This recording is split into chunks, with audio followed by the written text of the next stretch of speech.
আচ্ছা, সূচকের এই ম্যাথটা রিটার্ন আসছে 37তম বিসিএস এর রিটার্ন আসছিল এই ম্যাথটা। দেখি আর কি বলছে যে এ এক্স এর উপর power x is equal to b, বির উপর power y is equal to c এবং সির উপর power z is equal to a হলে x Y Z is equal to what. তাহলে আমরা এটা কিভাবে সমাধান করব? যদি যেহেতু এক্স ওয়াই জেড বের করতে বলছে, এক্স ওয়াই জেড আমরা যে কোনো একটা ধরে করা স্টার্ট করে দিতে পারি, যে কোনো একটা। যদি আমি এটা ধরেই করা স্টার্ট করি যে এ এক্স এর উপর power x is equal to b, এটা থেকে আমার বের করে নিয়ে আসতে হবে এক্স ওয়াই জেড। এখন যেটা বিষয় সেটা হইলো যে আমাদের এখানে এক্স আছে, এক্স, তাহলে আমাদের কি কি লাগে? আর ওয়াই আর জেড এই দুইটা লাগবে। আর ওয়াই এখানে আছে, বির উপর আছে ওয়াই, সির উপর আছে জেড।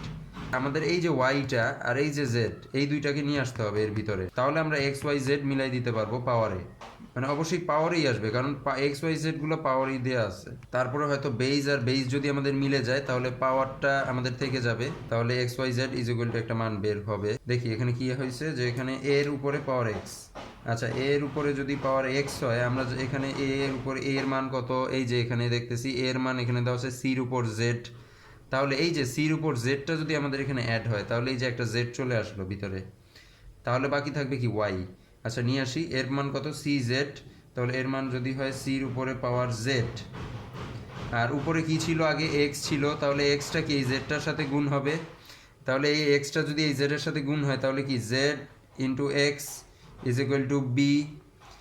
তারপরে কি হবে? তারপরে এখন দেখি, তাইলে আমাদের এখন বাকি কি? এক্স জেড চলে আসছে, এখন জাস্ট ওয়াইকে নিয়ে আসতে হবে। তাহলে আমরা দেখতেছি যে সি মানে দেওয়া আছে বি ওয়াই।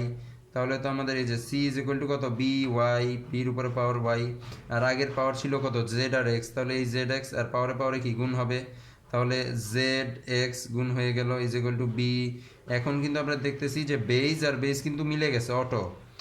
মানে ম্যাথটাকে এভাবেই সাজানো যে এটা শেষে অটো মিলে যাবে, বেস দুইটা মিলে গেছে, পাওয়ারগুলো কিন্তু এক্স ওয়াই জেড চলে আসছে। এখন আমরা যেটা করব যে এক্স ওয়াই জেড এটাকে একটু মিলাই দিই। মানে বেস এখন নাই, বেস যেহেতু মিলে গেছে, ইকুয়াল সাইনের বাম পাশে আর ডান পাশে বেস আমাদের মিলে গেলে সূত্র অনুযায়ী কি হবে? সূত্র অনুযায়ী আমাদের বেসগুলো ভ্যানিশ হয়ে যাবে, পাওয়ারগুলো থাকবে। এর উপরে বির উপরে পাওয়ার কত আছে? ওয়ান।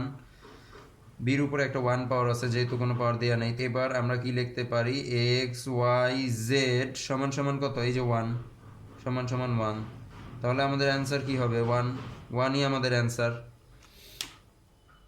আচ্ছা, আমরা এখন সূচকের যেই ম্যাথটা দেখবো সেটা হচ্ছে এখানে এই ম্যাথগুলো সাধারণত এক্স আর ওয়াই এর মান বের করতে বলা হয় একসাথেই।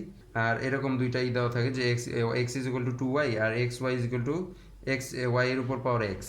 আচ্ছা, আর অ্যান্সারও দুইটা হয় আর কি, যেহেতু এক্স এর মান একটা হবে আর একটা হচ্ছে ওয়াই এর মান বের করতে হবে। আমি যদি এইটা ধরে করা স্টার্ট করি, তাহলে আমাদের এখানে কিন্তু X is equal to two Y, Y এর মানে এক্স এর মানটা এখানে হচ্ছে X is equal to two Y দেওয়া আছে। তাহলে আমি এখানে এক্স এর জায়গায় যদি টু ওয়াই বসাই, তাহলে টু ওয়াই উপরে power y is equal to y, তার উপরে পাওয়ার হবে আবার টু ওয়াই। এক্স এর উপরে আমার দেওয়া আছে এখানে ওয়াই সমান সমান ওয়াই এর উপরে পাওয়ার দেওয়া আছে হচ্ছে এক্স। তাহলে আমি যদি এখন এই মানটা বসাই দিই এখানে, তাহলে কি হবে? টু ওয়াই তার উপরে পাওয়ার হচ্ছে ওয়াই সমান সমান এদিকে ওয়াই তার উপরে এক্স, এক্স এর মান টু ওয়াই। আচ্ছা, টু ওয়াই বসাইলাম। টু ওয়াই তার উপরে পাওয়ার ওয়াই মানে কি? টুর উপরে পাওয়ার ওয়াই ইন্টু ওয়াইয়ের উপর পাওয়ার ওয়াই। আমরা তো প্রথমেই দেখে আসছিলাম সূত্রগুলা, ওয়াইয়ের উপর পাওয়ার ওয়াই, তারপরে আর এখানে ওয়াই এর উপর পাওয়ার হচ্ছে টু ওয়াই। আচ্ছা, এখন তাহলে যেটা করতে পারি যে এই যে ওয়াই এর উপর পাওয়ার ওয়াই এটা আমরা এই পাশে ভাগ আকারে নিয়ে যেতে পারি। টুর উপর পাওয়ার ওয়াই সমান সমান এখানে ওয়াই টু ওয়াই, নিচে চলে আসবে কি? ওয়াই তার উপর পাওয়ার কত? ওয়াই। বেস যদি সেম হয় আর ভাগ আকারে থাকে, আমরা কি বলছি যে বেস যদি সেম হয় গুণ আকারে থাকলে পাওয়ারগুলো কি যোগ হয়ে যায়। বেস যদি সেম হয় ভাগ আকারে যদি থাকে তাহলে পাওয়ার কি মাইনাস হয়, পাওয়ারগুলো কি হয়? মাইনাস হয়। তাহলে ওয়াই উপরে two Y minus Y, two Y minus Y মানে দুইটা ওয়াই থেকে একটা ওয়াই গেলে কয়টা থাকে? একটা ওয়াই থাকে। তাহলে ওয়াই এর উপরে পাওয়ার কত হবে? ওয়াই। আর এই পাশে আমাদের আছে টু ওয়াই সমান সমান এখানে ওয়াই এর উপর পাওয়ার হবে ওয়াই। আচ্ছা, তাহলে এখন আমাদের এই যে এখন এখন কিন্তু আমাদের এই যে পাওয়ার দুইটা মিলে গেছে, তাহলে আমাদের থাকতেছে শুধু base two is equal to Y. বেজে কি আছে? Two is equal to Y, এর মানে ওয়াই এর মান কত? Two. Y is equal to two, আমাদের একটা answer Y is equal to two. এখন আমরা এক্স এর মানটা বের করবো। এখানে কি বলা আছে? X is equal to two Y, X is equal to two Y. এখন আমরা ওয়াই জানি কি? টু। তাহলে এক্স সমান সমান টু ইন্টু টু, তাহলে এক্স সমান সমান দুই দুগুণি চার, ফোর।